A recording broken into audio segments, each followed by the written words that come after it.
Aku berdiri di depan meja makan itu, jantungku berdetak keras. Sementara dia menunjuk brosur pesta sambil tertawa kecil.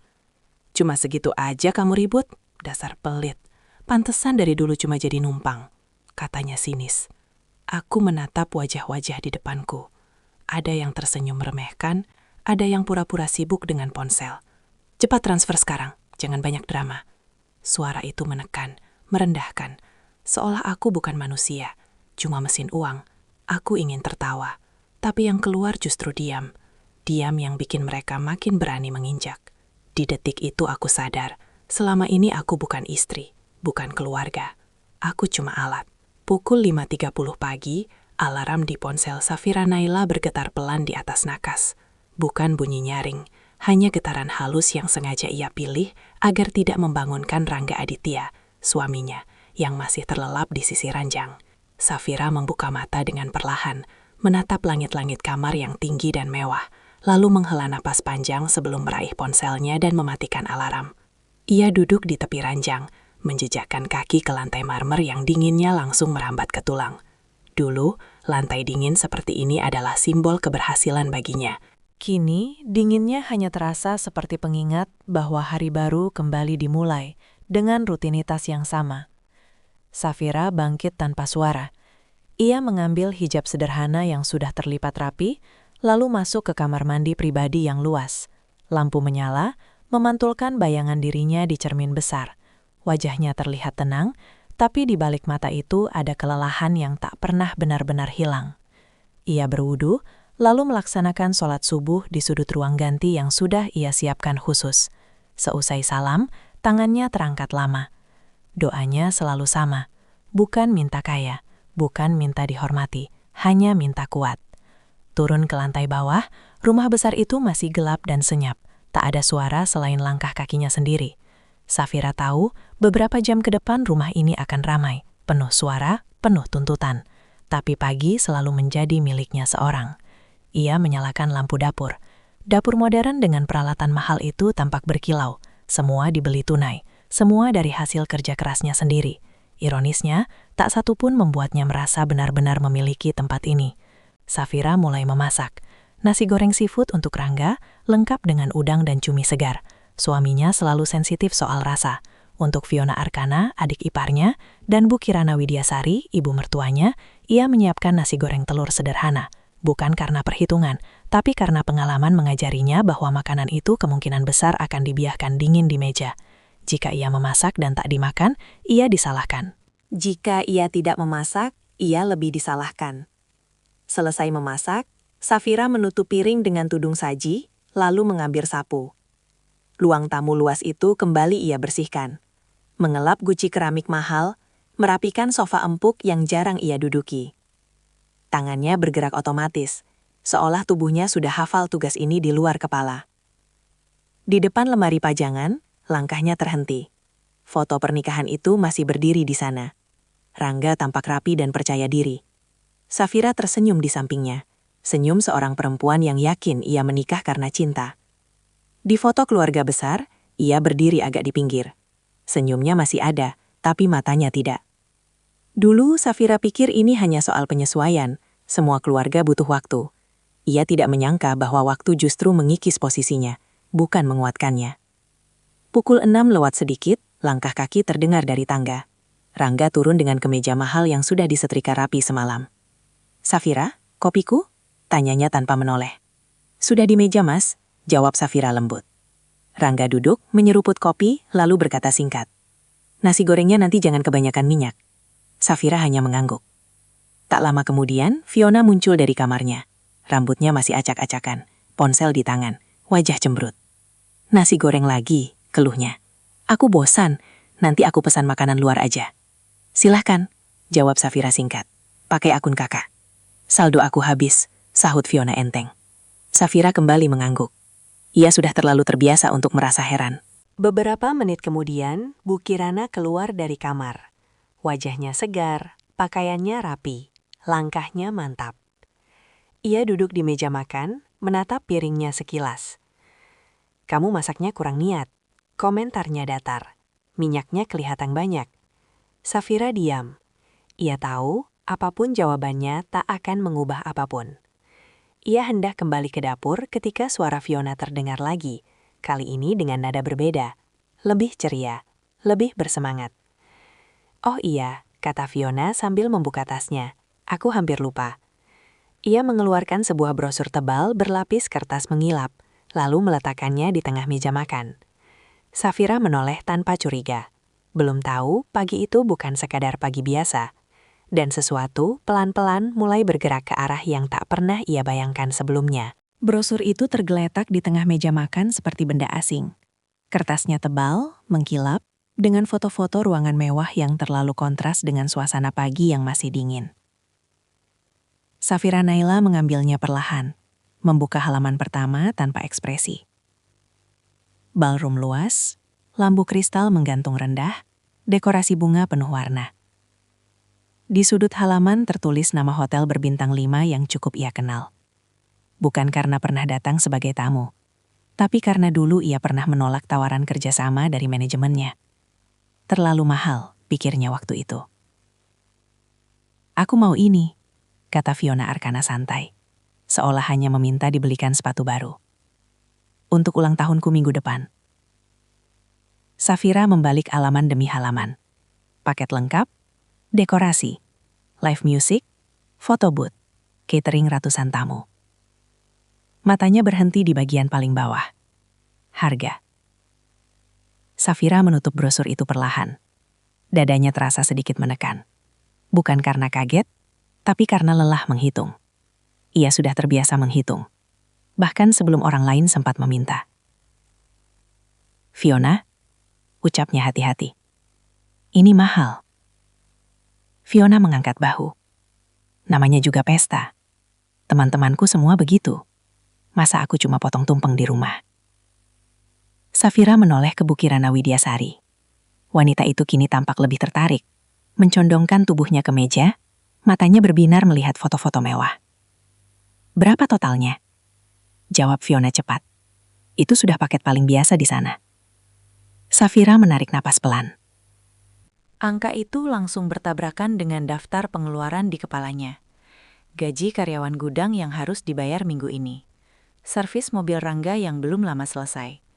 SPP sekolah Fiona yang baru saja jatuh tempo bulan lalu. "Kakak baru bayar SPP kamu," kata Safira mencoba menjelaskan. "Bulan ini banyak tagihan. Kita bisa rayakan ulang tahunmu, tapi mungkin tidak perlu semewah ini." Belum selesai kalimatnya, Fiona sudah memotong. "Aku nggak mau," katanya tegas. "Aku maunya itu." Nada suaranya berubah. Bukan lagi manja, tapi menuntut. "Kenapa sih kakak pelit banget?" lanjutnya. "Uang kakak kan banyak. Cuma segitu aja dihitung."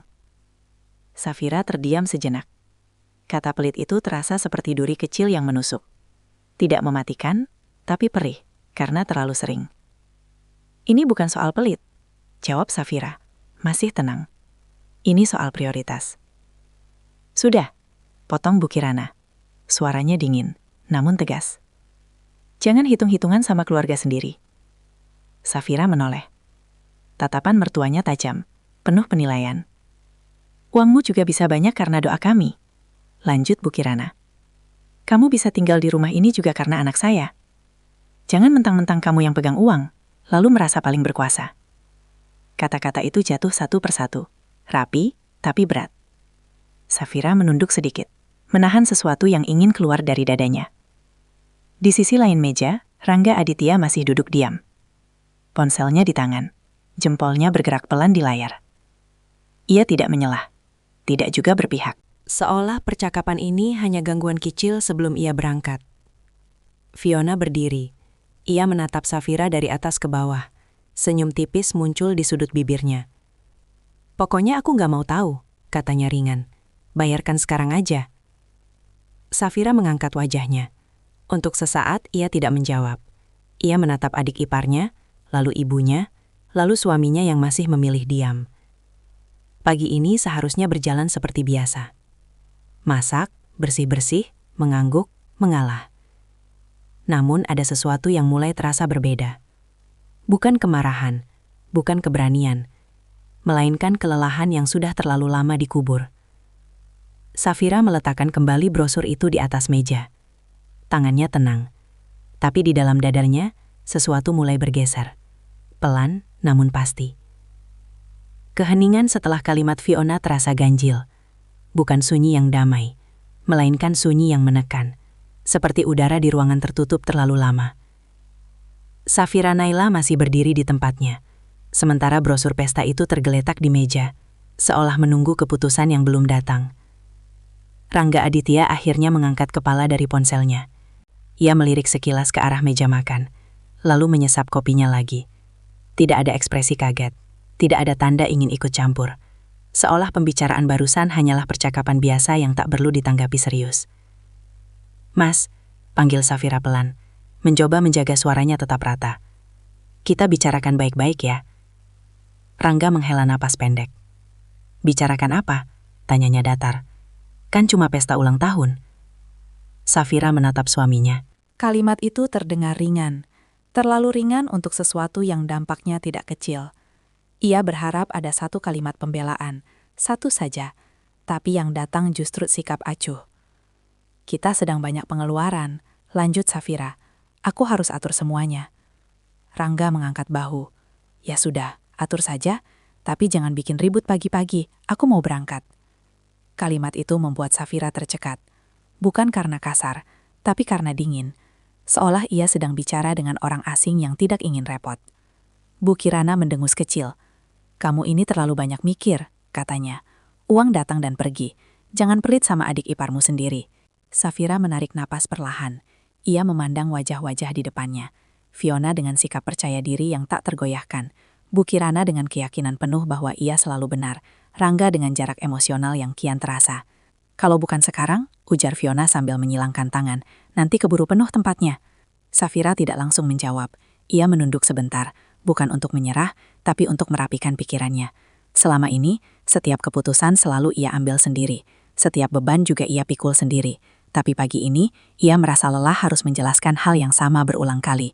"Aku tidak bilang tidak mau merayakan," katanya akhirnya. "Aku hanya bilang tidak sekarang, dan tidak semewah itu." Nada suaranya tetap tenang, tapi kini lebih tegas. Fiona memutar mata. Sama aja. Bu Kirana mengetuk meja pelan dengan ujung jarinya. "Kamu sudah berubah, Safira," katanya. "Dulu kamu tidak banyak alasan." Safira tersenyum tipis. Senyum yang tidak sampai ke mata. Ia ingin berkata bahwa dulu ia hanya lebih banyak diam. Bahwa diam sering disalahartikan sebagai setuju. Rangga berdiri dari kursinya. Ia merapikan kemejanya, mengambil tas kerja yang tergantung di sandaran kursi. "Sudahlah," katanya sambil melangkah menjauh. "Urusan kecil saja dibesar-besarkan. Aku berangkat dulu." Safira menoleh cepat. "Mas," katanya, sedikit lebih keras. "Aku butuh kamu di sini." Langkah Rangga terhenti sejenak. Ia menoleh, alisnya berkerut. "Kamu bisa urus sendiri kan?" katanya. "Kamu pintar." Kalimat itu terdengar seperti pujian, tapi bagi Safira, rasanya justru seperti pelepasan tanggung jawab. Rangga lalu melangkah pergi, meninggalkan ruang makan tanpa menunggu jawaban. Pintu depan tertutup. Suaranya tidak keras, tapi cukup untuk menandai sesuatu yang berakhir. Fiona tersenyum tipis, seolah merasa menang tanpa harus berbuat apa-apa. Bu Kirana kembali duduk, menyilangkan kaki dengan anggun. "Nah," kata Bu Kirana, "sekarang tinggal kamu dan kami." Safira berdiri kaku. Ia merasakan dadanya menghangat, bukan oleh amarah, tapi oleh kesadaran yang mulai tumbuh. Kesadaran bahwa selama ini, ia sendirian dalam rumah yang penuh orang. Ia memandang brosur pesta sekali lagi.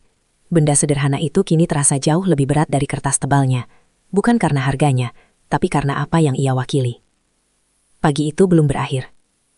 Namun, Safira tahu, sesuatu di dalam dirinya mulai bergerak ke arah yang tidak bisa lagi dihentikan. Setelah pintu depan tertutup di belakang Rangga, rumah itu kembali sunyi. Namun bukan sunyi yang sama seperti pagi tadi. Kini ada sesuatu yang tertinggal di udara. Berat, tak terlihat, tapi terasa menekan dada. Safira Naila masih berdiri di dekat meja makan. Sementara Bu Kirana dan Fiona kembali duduk seolah tak ada yang berubah. Fiona meraih ponselnya. Jarinya lincah menggulir layar. "Aku chat temanku dulu," katanya santai. Biar pada save the date, Safira menoleh. Fiona? Aku belum bilang iya. Fiona mengangkat kepala. Alisnya terangkat. Lah, tadi kan kakak cuma bilang atur, bukan nolak. Safira menarik napas. Ia menyadari betapa mudah kata-katanya dipelintir. Setiap jeda dianggap persetujuan. Setiap diam dianggap izin. Bu Kirana berdiri dan melangkah ke arah dapur. Ia membuka kulkas, menatap isinya sebentar, lalu menutupnya lagi dengan bunyi pelan. Kamu ini, katanya tanpa menoleh. Kalau punya uang ya dipakai. Jangan bikin suasana rumah jadi tegang. Safira mengikuti mertuanya dengan pandangan. Aku tidak bikin tegang, Bu. Aku hanya bilang kenyataannya. Bu Kirana menoleh. Sorot matanya berubah. Kenyataan versi kamu saja, balasnya. Kenyataan versi kami? Kamu sudah enak hidup di sini. Kalimat itu tidak keras, tapi cukup untuk membuat Safira terdiam. Ia ingin bertanya, enak yang bagaimana? Tapi ia tahu, pertanyaan itu tak akan dijawab dengan jujur. Fiona berdiri, mendekat ke Safira. Jarak mereka kini hanya beberapa langkah.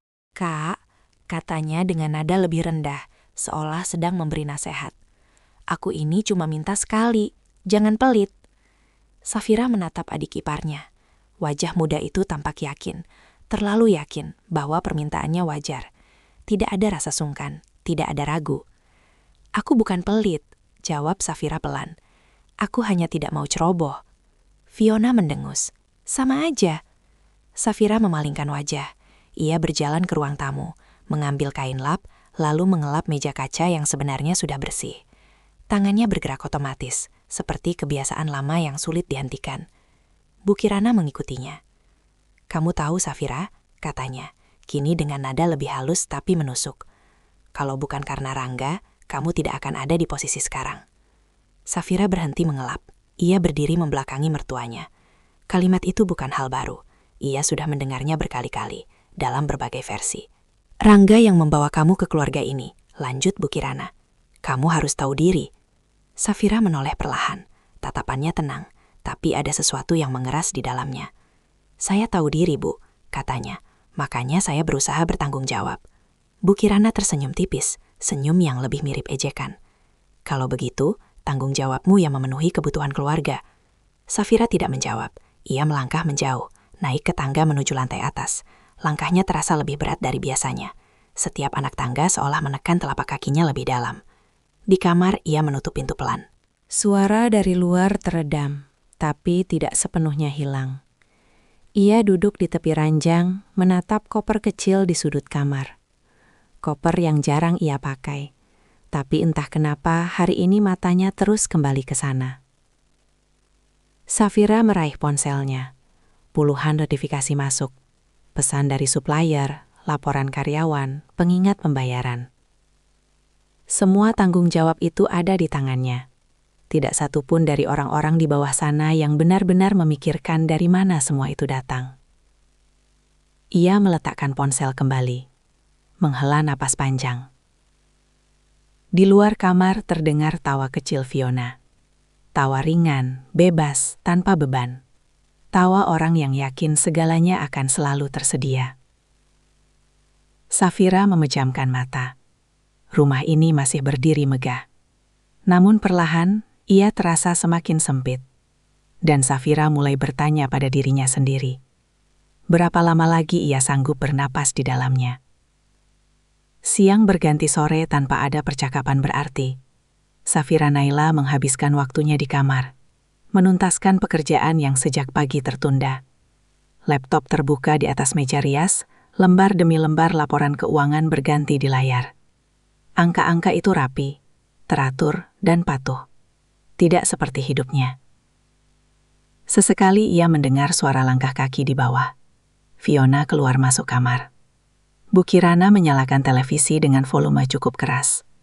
Rumah itu kembali terasa hidup. Tapi bukan kehidupan yang menenangkan. Lebih seperti keramaian yang tak menghiraukannya. Menjelang maghrib, Safira turun ke dapur. Bukan karena diminta, tapi karena kebiasaan. Ia memasak sederhana. Tidak istimewa. Tidak ada lauk favorit siapapun. Hanya cukup untuk dimakan. Bu Kirana muncul pertama. Ia melirik masakan di meja, lalu duduk tanpa komentar. Fiona datang belakangan, menatap piringnya sekilas. "Cuma ini?" tanyanya.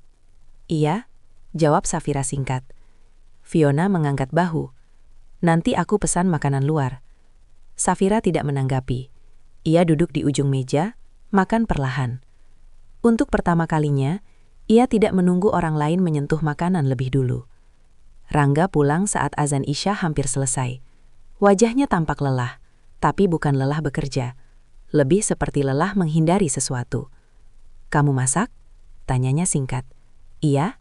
Rangga duduk, makan tanpa banyak bicara. Hanya bunyi sendok dan piring yang terdengar. Bu Kirana memecah keheningan. "Rangga," katanya. "Soal ulang tahun Fiona, kamu sudah dengar?" Rangga mengangguk. "Dengar sekilas." "Yaitu," lanjut Bu Kirana. Safira masih keberatan. Safira meletakkan sendoknya. Ia menatap suaminya, menunggu. Rangga menghela napas. "Safira," katanya akhirnya. "Kalau bisa dibantu ya dibantu. Jangan bikin ibu dan Fiona kecewa." Nada suaranya datar. Tidak memerintah, tapi juga tidak membela. "Aku tidak bilang tidak mau membantu," jawab Safira. "Aku hanya minta pengertian." "Pengertian bagaimana?" potong Fiona cepat. "Ulang tahunku cuma sekali setahun." Safira menoleh. "Dan tagihan datang setiap bulan." Bu Kirana mendecak. "Kamu ini pintar cari alasan." Safira tidak menjawab lagi. Ia berdiri, membawa piringnya ke dapur. Tangannya mencuci piring dengan gerakan pelan, berusaha menenangkan diri. Air mengalir, menutupi suara dari ruang makan. Malam semakin larut. Satu persatu mereka masuk ke kamar masing-masing. Safira masih di ruang kerja kecil di kamarnya. Lampu meja menyala redup. Ia membuka ponsel, membaca pesan dari karyawannya yang menanyakan kepastian gaji minggu ini. Ia membalas satu persatu dengan tenang. Di luar, hujan mulai turun. Rintiknya pelan, lalu semakin deras. Safira berdiri di dekat jendela, memandangi halaman yang basah. Dulu ia suka hujan. Kini hujan hanya membuatnya berpikir lebih banyak. Pintu kamar terbuka. Rangga masuk tanpa mengetuk. "Kamu masih kerja?" tanyanya. "Iya." Rangga duduk di tepi ranjang. "Safira, kamu jangan keras kepala. Ibu dan Fiona itu keluarga kita." Safira menoleh. "Aku juga keluarga kamu, Mas." Rangga terdiam. Ia mengusap wajahnya lalu berdiri lagi. "Aku capek, kita bicarakan lain kali saja." Ia keluar, meninggalkan Safira sendirian lagi. Safira menutup laptopnya. Ia duduk di ranjang, menatap langit-langit. Hujan di luar semakin deras. Malam terasa panjang, terlalu panjang untuk diisi dengan pikiran yang tak kunjung selesai. Ia tahu, masalah ini belum selesai. Ia tahu, besok pagi semuanya akan muncul lagi, dengan nada yang lebih tinggi. Dan di tengah sunyi kamar itu, Safira mulai menyadari satu hal. Bukan pesta yang melelahkannya, melainkan perasaan selalu sendirian di rumah yang penuh orang. Pagi datang tanpa memberi tanda istimewa. Tidak ada perubahan cuaca, tidak ada kejadian besar. Namun Safira Naila tahu, ada sesuatu yang bergeser sejak malam tadi. Ia bangun lebih lambat dari biasanya. Bukan karena malas, tetapi karena tubuhnya terasa berat. Jam di nakas menunjukkan pukul 6 lewat. Untuk pertama kalinya, ia tidak langsung meloncat dari ranjang. Ia duduk beberapa menit, menatap lantai, mendengarkan suara rumah yang mulai hidup. Dari bawah terdengar televisi menyala. Fiona sudah bangun. Bu Kirana juga. Safira bangkit, mengambil wudhu, lalu sholat dengan gerakan lebih lambat. Doanya singkat, tidak lagi panjang seperti biasanya. Ia tidak meminta apa-apa, hanya meminta ketenangan. Saat turun ke dapur, ia mendapati meja makan sudah terisi. Bukan makanan buatannya. Ada bungkusan plastik dari layanan pesan antar. Aroma makanan berminyak menyengat. "Oh, kakak bangun juga," kata Fiona Arkana sambil membuka kotak makan. "Aku pesankan sarapan. Lapar?" Safira mengangguk. Ia tidak bertanya dari mana uangnya. Ia sudah tahu jawabannya. Bu Kirana duduk sambil menonton televisi, menyuapkan makanan ke mulutnya. "Kamu nggak masak hari ini?" tanyanya datar. "Belum," jawab Safira. Bu Kirana mendengus. "Biasanya juga kamu yang ribet sendiri." Safira berjalan ke kulkas, mengambil segelas air, lalu duduk di kursi paling ujung. Ia minum perlahan, memperhatikan mereka berdua tanpa ikut berbicara. Safira, kata Bu Kirana tiba-tiba, tanpa menoleh dari layar televisi. Soal pesta Fiona, kamu pikirkan lagi. Jangan terlalu keras. Safira menatap meja. Aku sudah memikirkannya. Ya dipikirkan yang benar, balas Bu Kirana. Bukan dipikirkan untuk ditolak. Fiona tersenyum kecil. Teman-temanku sudah aku undang, aku bilang pestanya di hotel. Safira mengangkat kepala. Kamu bilang apa? Ya bilang saja, jawab Fiona ringan. Kan nanti juga jadi. Kalimat itu membuat Safira terdiam. Bukan karena marah, tapi karena sadar bahwa keputusannya sudah diambil tanpa persetujuannya. Seolah perannya hanya pelengkap. Aku belum setuju, kata Safira pelan. Fiona mengangkat bahu. Tenang aja kak, tinggal bayar. Bu Kirana menoleh kini. Tatapannya mengeras. Kamu dengar sendiri kan? Anak sudah berharap, jangan bikin malu. Kata malu itu kembali muncul. Kata yang selalu digunakan sebagai senjata. Safira berdiri. Aku mau siap kerja, katanya singkat. Ia naik ke kamar, menutup pintu, lalu bersandar di sana beberapa detik. Napasnya terasa pendek. Ia membuka laptop, bukan untuk bekerja, tapi untuk membuka catatan keuangannya sendiri. Daftar pengeluaran terpampang jelas, tidak ada ruang longgar seperti yang mereka bayangkan. Ponselnya bergetar, pesan dari Rangga Aditya masuk. Mas sudah di kantor, jangan lupa soal Fiona ya, jangan bikin ibu sedih. Safira membaca pesan itu lama. Tidak ada pertanyaan tentang keadaannya, tidak ada kata kita. Hanya permintaan, lagi. Ia membalas singkat. Nanti kita bicara.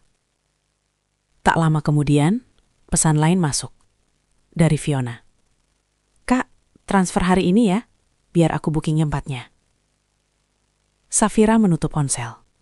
Ia memijat pelipisnya. Tekanan itu kini terasa nyata. Tidak lagi samar. Menjelang siang, Safira keluar kamar untuk mengambil minum. Rumah kembali ramai oleh suara televisi dan tawa Fiona yang sedang menelpon temannya. Ia mendengar namanya disebut-sebut. Diselipkan dalam kalimat-kalimat penuh keyakinan. Safira berhenti di tangga. Mendengarkan. Iya, tenang aja, kata Fiona di telepon. Kakakku yang urus. Safira tidak turun. Ia berbalik masuk ke kamar. Menutup pintu. Duduk di kursi. Menatap layar laptop yang kini kosong. Untuk pertama kalinya, ia bertanya pada dirinya sendiri. Sampai kapan semua keputusan tentang hidupnya diambil oleh orang lain? Dan ia hanya diminta membayar. Siang berjalan lambat. Safira Naila duduk di kursi kerjanya dengan laptop terbuka. Namun pikirannya tidak sepenuhnya berada di sana. Baris angka di layar bergerak, tapi maknanya tertahan oleh suara-suara dari luar kamar yang sesekali menyusup. Seperti desakan yang tak pernah benar-benar pergi. Dari balik pintu, ia mendengar suara Fiona Arkana tertawa saat menelpon. Nada suaranya ringan, penuh semangat. Jauh dari kecemasan soal biaya atau waktu. Safira tidak berniat menguping. Tapi nama hotel itu kembali terdengar. Diucapkan dengan bangga, seolah semuanya sudah pasti. Ia menutup laptop sejenak. Berdiri. Melangkah ke jendela. Cahaya siang menyinari halaman rumah yang rapi. Semua tampak normal dari luar. Tidak ada yang tahu betapa sesaknya udara di dalam. Ponselnya kembali bergetar. Pesan masuk dari Rangga Aditya. Ibu tadi telepon. Kamu belum transfer ya? Safira membaca kalimat itu tanpa ekspresi. Tidak ada sapaan, tidak ada pertanyaan. Hanya satu hal yang ditanyakan, uang. Ia meletakkan ponsel di meja tanpa membalas. Tak lama, pintu kamar diketuk. Tidak keras, tapi cukup untuk memutus lamunannya. Safira, suara Bu Kirana Widyasari terdengar dari luar. Kamu di dalam? Iya, Bu.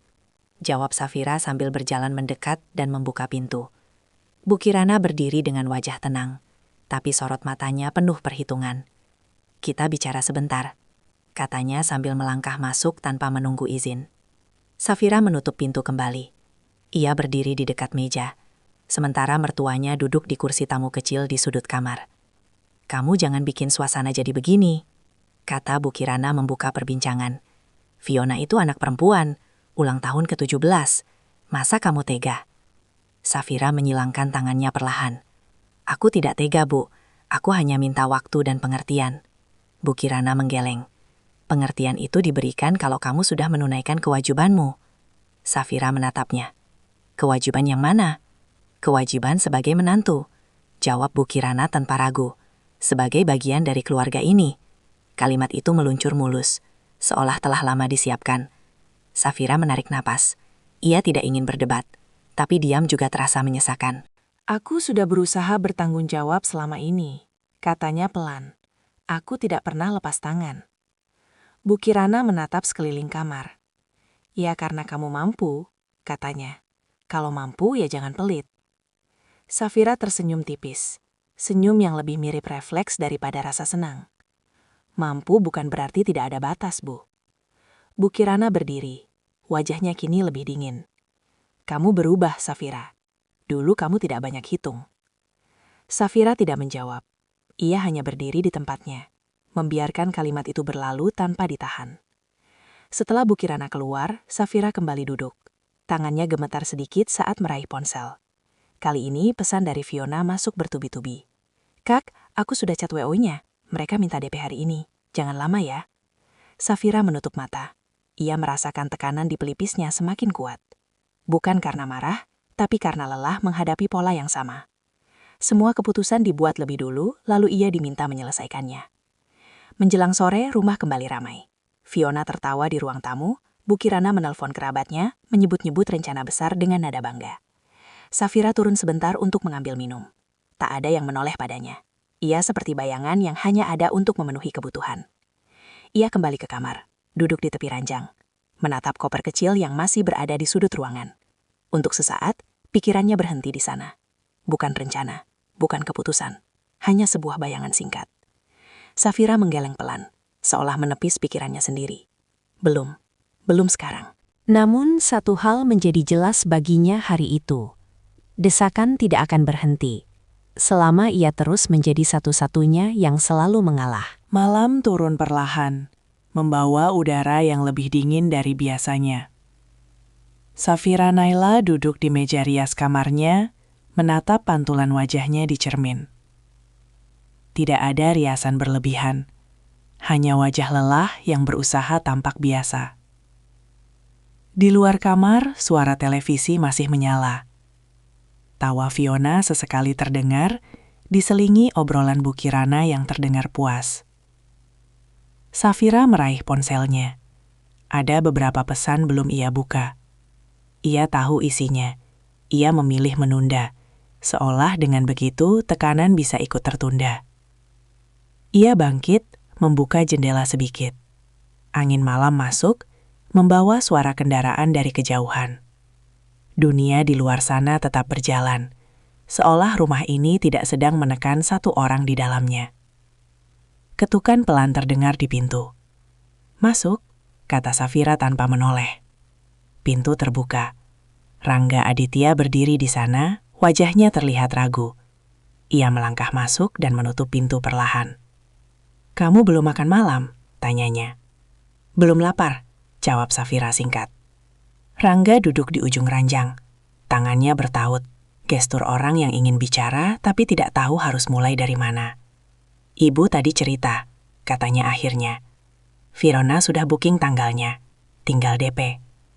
Safira menoleh. Tatapannya datar. "Tanpa persetujuanku?" Rangga menghela nafas. "Kamu tahu sendiri mereka."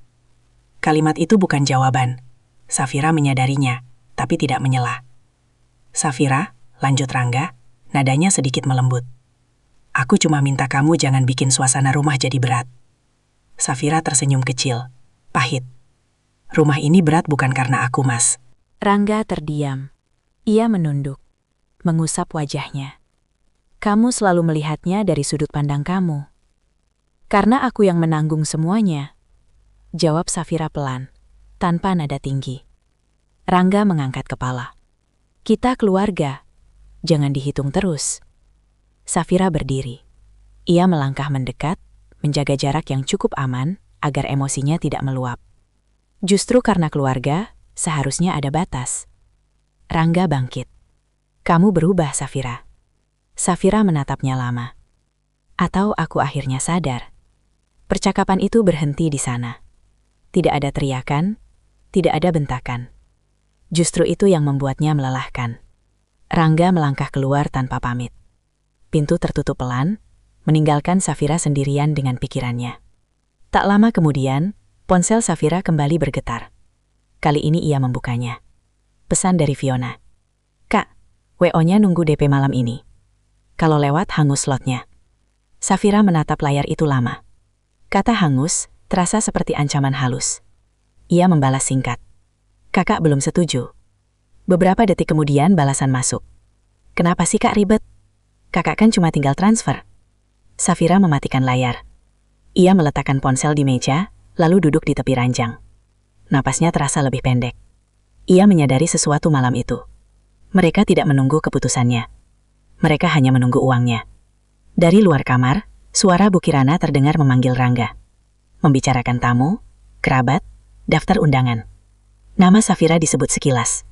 Bukan sebagai tuan rumah, tapi sebagai pihak yang akan mengurus. Safira memejamkan mata.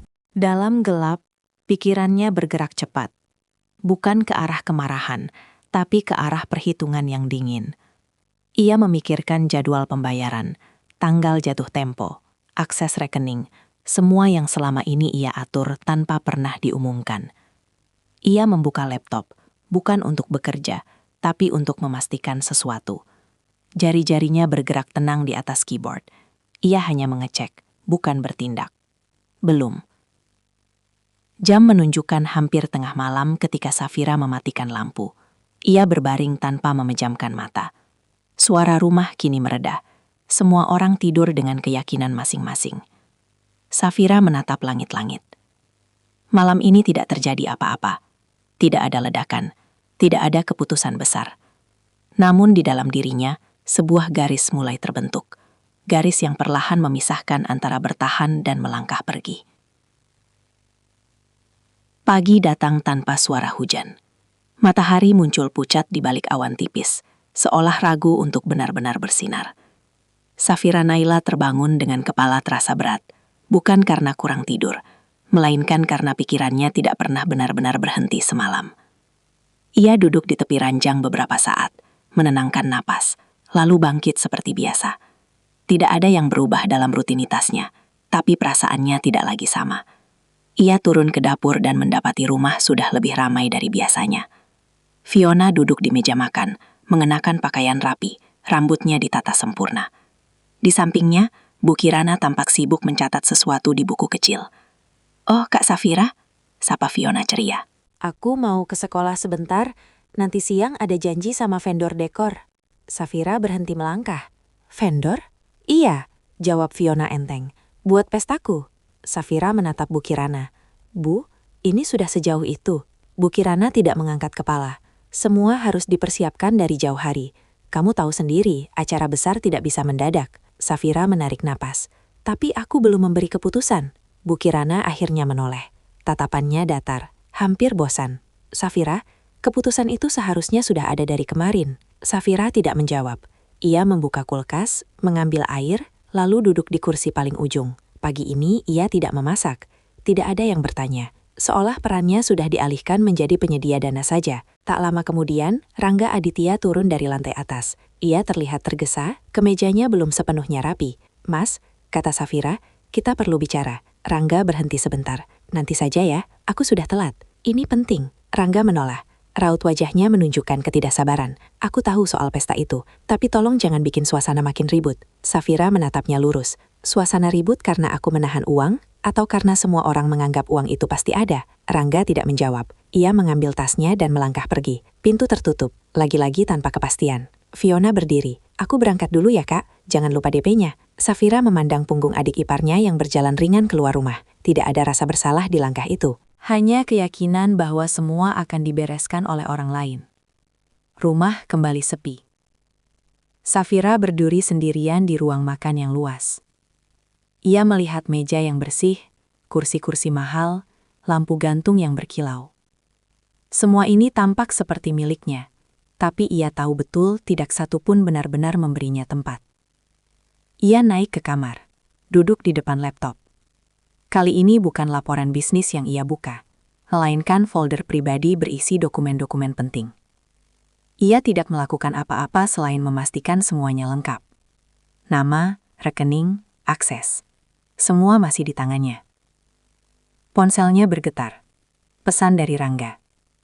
Ibu tanya, DP-nya jadi hari ini atau besok?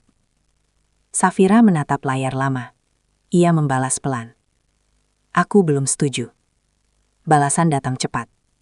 Jangan keras kepala, ini bikin aku susah. Safira menutup ponsel. Kata aku itu lagi. Selalu aku. Tidak pernah kita. Menjelang siang, Bu Kirana naik ke kamar Safira tanpa mengetuk. Wajahnya tampak lebih tegang dari biasanya. Safira, katanya langsung. Ibu tidak mau dengar alasan lagi. Anak sudah berharap. Kamu jangan egois. Safira berdiri. Egois itu memaksakan kehendak tanpa bertanya. Bu Kirana tersenyum tipis. Kamu berani bicara begitu sekarang? Safira menatapnya tenang. Aku hanya bicara jujur. Bu Kirana melangkah mendekat. Ingat posisi kamu di rumah ini. Kalimat itu membuat Safira terdiam. Bukan karena takut, tapi karena akhirnya ia benar-benar mendengarnya dengan jelas. Posisi. Bukan sebagai istri. Bukan sebagai keluarga. Tapi sebagai fungsi. Setelah Bu Kirana pergi, Safira duduk kembali. Tangannya menggenggam ponsel, lalu melepasnya lagi. Ia tidak menangis. Ia juga tidak marah. Perasaannya justru terasa jernih. Seperti air yang lama keruh, lalu tiba-tiba mengendap. Pagi ini tidak ada ledakan. Tidak ada pertengkaran besar. Namun Safira tahu, keputusan sedang dipaksakan padanya. Dan cepat atau lambat, ia harus berhenti diam. Siang merambat tanpa tanda-tanda akan berhenti. Safira Naila duduk di ruang kerja kecil di kamarnya, membuka kembali layar laptop yang sejak pagi dibiarkan menyala. Kursor berkedip di sudut layar, seolah menunggu perintah yang tak kunjung datang. Ia menarik napas panjang, lalu mulai membaca laporan yang masuk satu persatu, memaksa dirinya kembali fokus pada hal yang bisa ia kendalikan. Dari bawah, suara pintu depan terbuka dan tertutup terdengar beberapa kali. Mungkin Bu Kirana keluar sebentar. Mungkin Fiona pulang lebih cepat. Safira tidak turun untuk memastikan. Ia tahu, kehadirannya di ruang bawah kini lebih sering dianggap sebagai penghalang daripada bagian dari rumah itu. Menjelang sore, ponselnya kembali bergetar. Kali ini bukan pesan singkat, melainkan panggilan. Nama Rangga Aditya muncul di layar. Safira menatapnya sejenak sebelum mengangkat. Iya mas, katanya. Kamu di rumah? Tanya Rangga. Suaranya terdengar terburu-buru. Iya, aku pulang agak telat. Ibu mau kita ngobrol bareng nanti malam. Safira terdiam sejenak. Ngobrol soal apa? Soal yang kemarin, jawab Rangga cepat. Biar jelas. Safira mengangguk meski tahu Rangga tidak bisa melihatnya. Baik. Telepon ditutup. Safira meletakkan ponsel di meja. Kata jelas itu terdengar ganjil. Selama ini yang jelas hanyalah tuntutan. Ia bangkit dan berjalan ke jendela. Matahari mulai condong ke barat. Sinarnya memantul di permukaan rumah-rumah tetangga. Dari luar, semuanya tampak tenang. Tidak ada yang tahu bahwa di dalam rumah ini, keputusan-keputusan penting dibuat seolah sudah disepakati tanpa persetujuannya. Sore menjelang malam, Safira turun ke dapur. Ia memasak sederhana, lebih karena kebutuhan tubuh daripada kewajiban. Tidak ada menu khusus. Tidak ada usaha menyenangkan siapapun. Ia menyajikan makanan di meja, lalu duduk sendiri. Bu Kirana datang belakangan. Ia duduk tanpa menyapa, mengambil piring, lalu makan sambil sesekali melihat ponselnya. Fiona belum terlihat. Kamu masak sedikit, komentar Bu Kirana singkat. Cukup untuk makan, jawab Safira. Bu Kirana tidak membalas. Ia mengunyah pelan, lalu berkata, nanti malam Rangga sudah pulang, kita selesaikan semua. Safira mengangguk, tidak ada lagi yang perlu ia katakan. Fiona masuk menjelang makan selesai. Wajahnya terlihat cerah, langkahnya ringan. Ia duduk dan langsung bercerita tentang warna dekorasi, konsep acara, dan nama band yang ingin diundang. Safira mendengarkan tanpa menimpali. Kak, kata Fiona di akhir ceritanya, WO-nya minta kepastian malam ini. Safira menatap adik iparnya. Aku belum berubah pikiran. Fiona mengerutkan kening. Kenapa sih, Kak? Semua sudah siap. Safira tidak menjawab. Ia berdiri dan membawa piringnya ke dapur. Tak lama kemudian, Rangga pulang. Suara mobilnya terdengar jelas dari garasi. Ia masuk dengan wajah lelah, namun langsung duduk di ruang makan, seolah ingin segera menyelesaikan sesuatu. "Kita bicara sekarang," kata Bu Kirana. Safira duduk di kursi yang sama seperti pagi tadi. Rangga di sebelahnya, Bu Kirana di seberang, Fiona sedikit menjauh namun tetap mendengar. "Kami semua sepakat," kata Bu Kirana membuka pembicaraan. "Pesta itu harus jalan." Safira menoleh. "Sepakat tanpa aku." Rangga menghela napas. "Safira, jangan begitu. Kita ini keluarga." Safira menatap suaminya. "Kalau keluarga, seharusnya keputusan diambil bersama." Bu Kirana menyela. "Kamu ini terlalu banyak bicara sekarang." Safira diam. Ia menyadari nada pembicaraan mulai mengeras, meski belum meledak. Ia memilih menahan diri. "Pokoknya, lanjut Bu Kirana, uang itu dibutuhkan. Jangan bikin semuanya kacau." Safira mengangguk pelan. Bukan tanda setuju, tapi tanda bahwa ia mendengar dengan jelas. Malam itu berakhir tanpa keputusan resmi. Tidak ada transfer, tidak ada kata sepakat. Namun Safira tahu, mereka menganggapnya hanya soal waktu, soal menunggu sampai ia menyerah. Ia naik ke kamar, menutup pintu, lalu duduk di tepi ranjang. Untuk pertama kalinya, ia tidak merasa bimbang. Bukan karena ia sudah memilih jalan keluar, tapi karena ia akhirnya melihat semuanya dengan terang. Di rumah ini, ia tidak sedang diminta pendapat, ia sedang diminta patuh. Dan kesadaran itu, perlahan namun pasti, mulai mengubah caranya memandang hari-hari berikutnya. Pagi berikutnya datang dengan udara yang terasa lebih berat dari biasanya. Safira Naila terbangun sebelum alarm berbunyi, menatap langit-langit kamar dengan mata terbuka. Ia tidak langsung bangun. Untuk pertama kalinya, ia membiarkan dirinya diam beberapa menit, mendengarkan rumah yang perlahan hidup di luar sana. Dari lantai bawah terdengar suara langkah kaki tergesa. Pintu terbuka, lalu tertutup. Mungkin Fiona berangkat lebih pagi.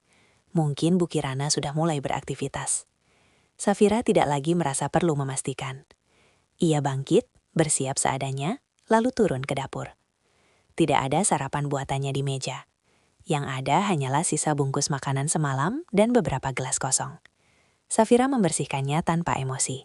Tangannya bergerak tenang, seperti orang yang sudah berhenti berharap. Saat ia sedang menuang air minum, Bu Kirana Widyasari masuk. Wajah mertuanya tampak datar, tapi sorot matanya menyimpan sesuatu yang tidak ramah. "Kamu belum transfer," kata Bu Kirana langsung, tanpa basa-basi. Safira menutup botol airnya. "Belum." "Kenapa?" Nada Bu Kirana tidak tinggi, tapi tajam. "Karena aku belum setuju," jawab Safira pelan. Bu Kirana menyilangkan tangan. "Sampai kapan kamu mau menunda?" Safira menatapnya. "Sampai aku yakin ini keputusan yang benar." Bu Kirana tertawa kecil, tapi tanpa senyum. "Kamu ini pintar sekali menyusun kata, tapi ujung-ujungnya sama saja. Tidak mau memenuhi permintaan keluarga." Safira tidak membalas. Ia hanya berdiri di tempatnya, menyadari bahwa setiap penjelasan kini terasa sia-sia. Tak lama kemudian, ponsel Safira bergetar. Pesan dari Rangga Aditya masuk. "Safira, ibu mulai kesal. Tolong jangan bikin suasana makin panas." Safira membaca pesan itu hama. Kata tolong di sana terasa hampa. Ia membalas singkat. "Aku tidak bikin suasana panas. Aku hanya tidak mau dipaksa." Tidak ada balasan. Menjelang siang, Safira menerima telepon dari salah satu supplier. Ia menjawab dengan profesional, membahas jadwal pengiriman dan pembayaran. Suaranya stabil. Dunia di luar rumah ini tetap berjalan normal, seolah masalah di dalam rumah tidak ada. Sore hari, Fiona Arkana pulang lebih cepat. Wajahnya terlihat tidak secerah kemarin. Ia melempar tas ke sofa, lalu duduk dengan ekspresi kesal. "Kak," katanya tanpa menoleh. "Temanku nanya kenapa DP belum masuk." Safira sedang melipat pakaian di ruang cuci. "Kamu bilang apa?" Fiona menghela napas keras. "Aku bilang lagi diurus." Safira berhenti melipat. "Jangan bilang begitu lagi." Fiona berdiri. "Terus aku harus bilang apa? Kalau kakakku pelit?" Kalimat itu meluncur begitu saja, tanpa filter. Safira menoleh pelan. Tatapannya tenang, tapi lebih dingin dari sebelumnya. "Kalau kamu merasa begitu, kata Safira. Itu pilihanmu. Fiona terdiam. Mungkin ia mengira Safira akan marah atau membela diri. Tapi Safira justru kembali melipat pakaian, seolah percakapan itu tidak cukup penting untuk dipanjangkan. Malam datang dengan cepat. Rangga pulang dalam keadaan lelah, langsung duduk di sofa tanpa banyak bicara. Bu Kirana menyusul, membawa nada yang sejak pagi tertahan. Ini sudah keterlaluan, kata Bu Kirana. Kamu sengaja mempermalukan Fiona. Safira menatap mereka berdua. Aku tidak melakukan apa-apa. Justru itu, balas Bu Kirana. Kamu diam, tapi akibatnya besar. Safira tersenyum tipis. Akibat dari keputusan yang dibuat tanpa aku. Rangga mengusap wajahnya. Safira, jangan berdebat terus. Safira berdiri. Kalau aku diam, kalian bilang aku tidak peduli. Kalau aku bicara, kalian bilang aku berdebat. Tidak ada yang menjawab. Safira melangkah menuju tangga. Di tengah anak tangga, ia berhenti sejenak. Bukan untuk berbalik, tapi untuk memastikan satu hal dalam dirinya. Kata keluarga terus diucapkan di rumah ini. Tapi setiap kali kata itu muncul, ia justru semakin merasa sendirian. Dan malam itu, Safira menyadari, kata-kata telah kehilangan artinya. Karena yang tersisa hanyalah tuntutan tanpa ruang untuk memilih. Malam turun dengan cara yang tenang, hampir menipu. Safira Naila duduk di kursi dekat jendela kamarnya, memandangi halaman yang diterangi lampu taman. Cahaya kekuningan itu membuat segalanya tampak hangat dari kejauhan. Padahal ia tahu, kehangatan itu tidak pernah benar-benar ada untuknya. Di bawah, suara televisi menyala. Tawa acara hiburan terdengar pecah, diselingi komentar Bu Kirana yang terdengar puas. Sesekali suara Fiona ikut menimpali. Mereka terdengar santai. Terlalu santai untuk orang-orang yang menunggu keputusan besar dari seseorang yang kini memilih diam. Safira meraih ponselnya. Tidak ada pesan baru. Ia meletakkannya kembali, lalu membuka laptop. Kali ini bukan laporan kerja yang ia buka, melainkan daftar sederhana yang ia susun sendiri. Bukan rencana, bukan ancaman, hanya catatan. Apa yang ia tanggung, apa yang ia atur, apa yang selama ini berjalan tanpa pernah disadari orang lain. Matanya bergerak pelan mengikuti baris-baris itu. Cicilan rumah, asuransi, kartu kredit tambahan, biaya sekolah, servis kendaraan. Semua tercatat rapi. Tidak ada emosi di sana, hanya fakta. Ketukan terdengar di pintu, tidak keras. Masuk, kata Safira. Pintu terbuka. Rangga Aditya berdiri di sana, raut wajahnya sulit dibaca. Ia masuk dan menutupi pintu perlahan, seperti orang yang tidak ingin percakapannya terdengar. Kamu ngapain? Tanyanya. Bekerja, jawab Safira singkat. Rangga duduk di kursi dekat meja. Ia mengusap kedua tangannya, lalu menatap Safira. Aku tahu kamu capek. Safira menoleh. Kalau tahu kenapa terus didesak? Rangga terdiam sejenak. Aku terjepit. Kamu selalu bilang begitu, kata Safira pelan. Tapi aku yang menanggung akibatnya. Rangga menghela napas panjang. Ibu sudah tua, Fiona masih muda. Kamu yang paling bisa mengalah. Safira tersenyum tipis. Mengalah atau menghilang? Rangga mengerutkan kening. Kamu berlebihan. Safira tidak menjawab. Ia kembali menatap layar laptop. Diamnya bukan karena kehadisan kata, tapi karena ia mulai memahami bahwa tidak semua hal perlu diperdebatkan. Rangga berdiri. Besok keputusan harus ada, katanya sebelum keluar. Ibu sudah tidak sabar. Pintu tertutup. Safira memejamkan mata sejenak. Kata harus itu kembali terdengar. Selalu ada keharusan, tapi jarang ada pilihan. Tak lama kemudian ponselnya bergetar. Pesan dari Fiona. Kak, maaf kalau tadi aku ketus. Tapi serius, aku butuh kepastian. Safira membaca pesan itu lama. Ia mengetik balasan, lalu menghapusnya. Mengetik lagi, lalu menghapus lagi. Akhirnya ia menulis satu kalimat sederhana. Kepastian tidak selalu berarti uang. Pesan itu terkirim. Tidak ada balasan. Safira menutup laptopnya. Ia berdiri, membuka lemari, lalu menatap koper kecil di sudut ruangan. Koper itu masih kosong. Tidak ada pakaian di dalamnya. Tidak ada niat yang diumumkan. Tapi keberadaannya kini terasa lebih nyata dari sebelumnya. Ia menutup lemari kembali. Duduk di tepi ranjang. Menatap jam dinding yang berdetak pelan. Setiap detik terdengar jelas, seolah mengingatkannya bahwa waktu tidak akan berhenti menunggu siapapun. Dari bawah, suara Bu Kirana terdengar memanggil Rangga, membicarakan hal-hal kecil yang terasa besar. Safira tidak turun. Ia tidak menjawab. Untuk pertama kalinya, ia membiarkan rumah itu berjalan tanpa kehadirannya. Malam ini tidak ada pertengkaran, tidak ada bentakan, tidak ada keputusan yang diumumkan. Namun di dalam kepala Safira, perhitungan telah selesai. Bukan soal angka, melainkan tentang seberapa lama seseorang bisa bertahan sebelum kehilangan dirinya sendiri. Pagi itu datang lebih sunyi dari biasanya.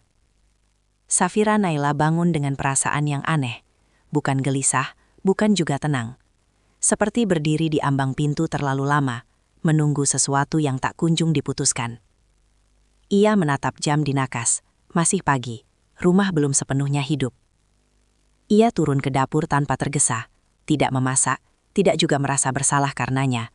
Ia hanya membuat secangkir teh hangat dan duduk di meja makan yang panjang, memandangi kursi-kursi kosong di seberangnya. Biasanya, meja ini menjadi pusat tuntutan. Pagi ini, meja itu hanya diam.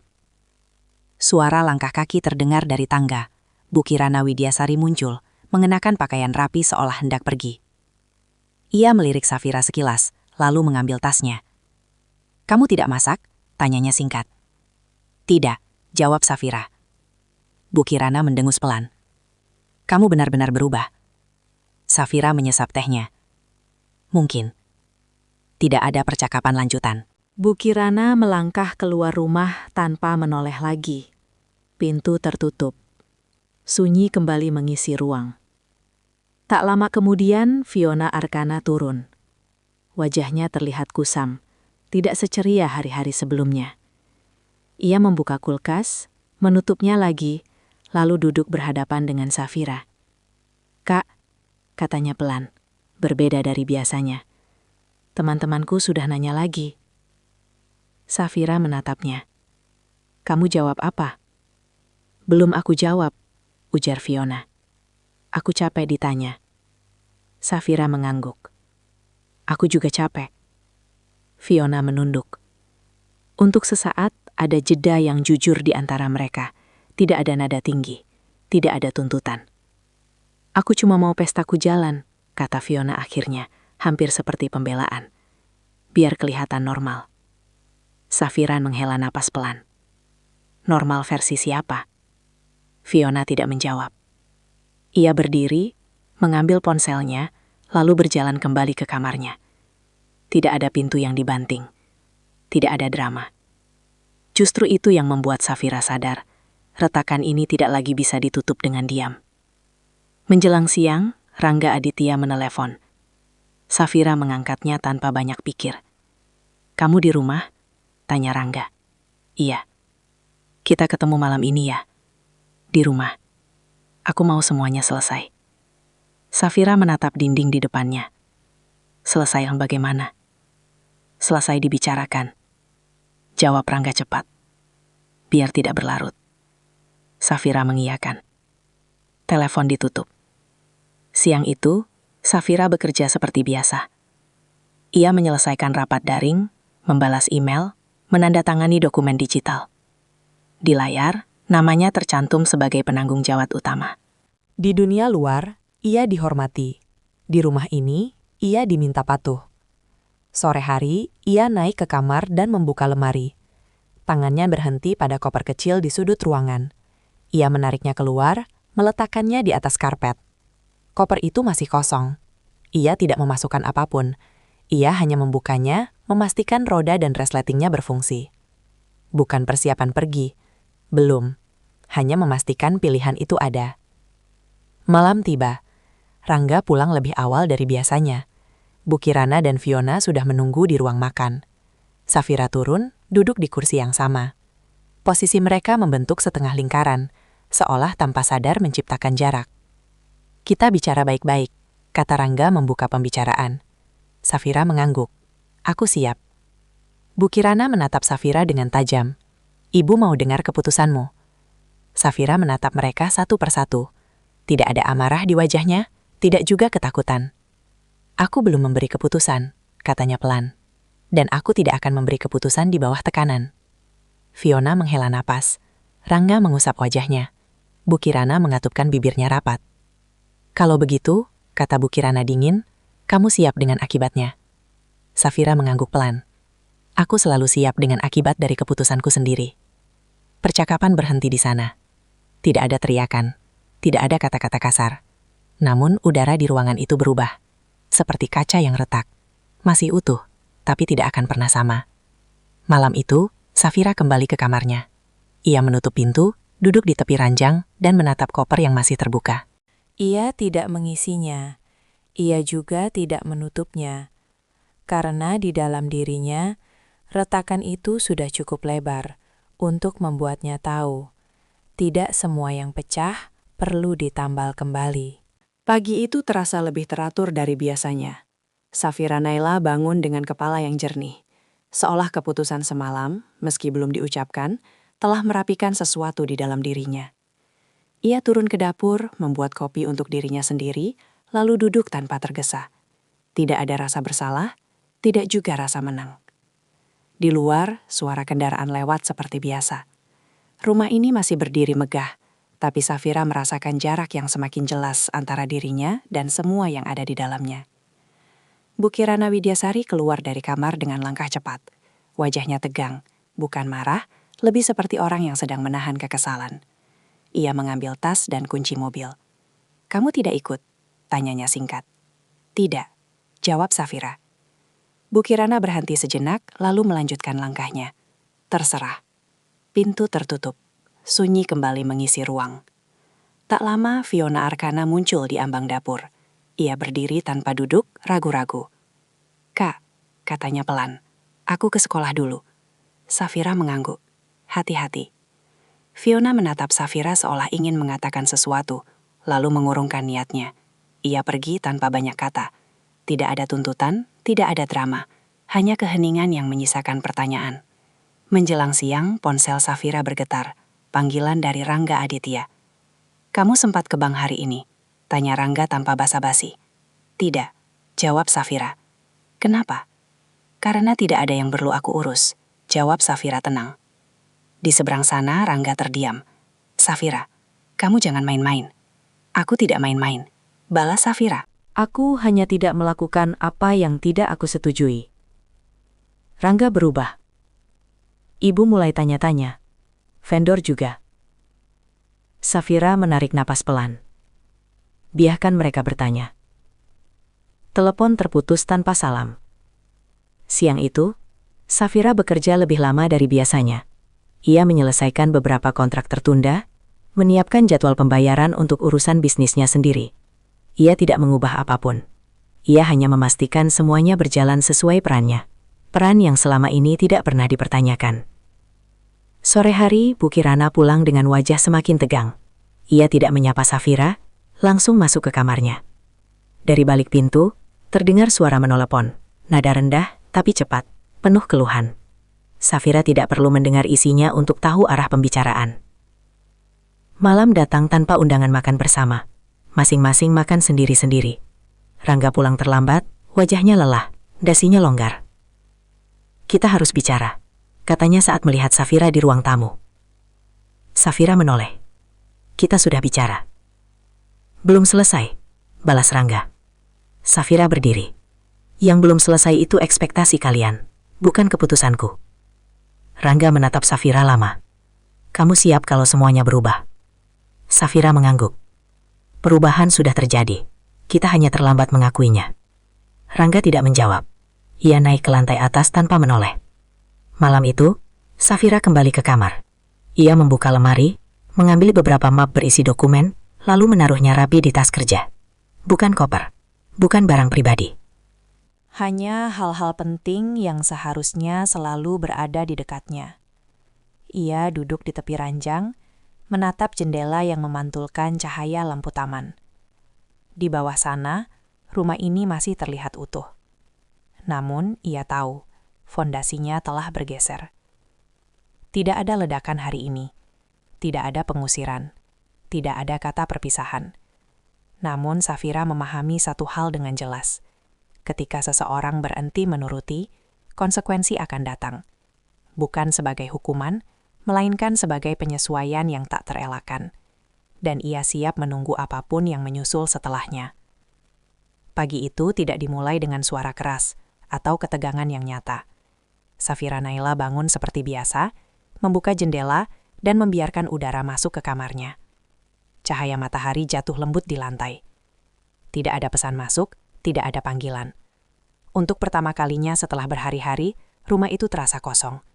Bukan karena ditinggalkan, tetapi karena tidak ada yang menunggu jawabannya lagi. Ia turun ke dapur. Meja makan rapi, kursi-kursi tersusun tanpa tanda ada yang akan duduk bersama. Safira membuat kopi, lalu duduk sendirian. Ia tidak merasa kesepian. Perasaan itu telah lama bergeser menjadi kelegaan yang sunyi. Menjelang siang, Rangga Aditya pulang lebih awal. Wajahnya tampak kusut, langkahnya berat. Ia berdiri di ambang pintu ruang tamu, menatap Safira yang sedang membaca. "Kita perlu bicara," katanya pelan. Safira menutup bukunya. "Silahkan." Rangga duduk, menautkan jari-jarinya. Vendor marah, ibu juga. Semua orang menunggu. Safira mengangguk. "Menunggu apa?" "Menunggu kamu," jawab Rangga lirih. "Menunggu kamu mengalah." Safira menatapnya lama. "Dan kalau aku tidak?" Rangga menarik napas. "Aku tidak tahu." Sunyi menyela. Tidak ada yang meninggikan suara. Tidak ada yang menuduh. Tapi jarak di antara mereka terasa lebih tebal dari sebelumnya. "Aku sudah capek berada di tengah," lanjut Rangga. "Capek jadi penenang." Safira tersenyum tipis. "Aku juga capek jadi penyangga." Rangga menunduk. "Kamu berubah." Safira mengangguk. "Aku berhenti." "Berhenti apa?" "Berhenti menunggu dipahami," jawab Safira. "Berhenti berharap dihargai setelah memberi." Rangga terdiam. Ia berdiri. Berjalan mondar-mandir sebentar, lalu berhenti. "Kalau kamu tidak membantu, semuanya bisa runtuh." Safira berdiri menyamai posisinya. "Yang runtuh itu bukan karena aku, tapi karena terlalu lama berdiri di atas sesuatu yang tidak pernah kalian bangun sendiri." Langkah kaki terdengar dari tangga. Bu Kirana Widyasari turun. Wajahnya tegang. Ia berdiri memandang Safira tanpa duduk. "Ini keputusan terakhirmu?" tanyanya.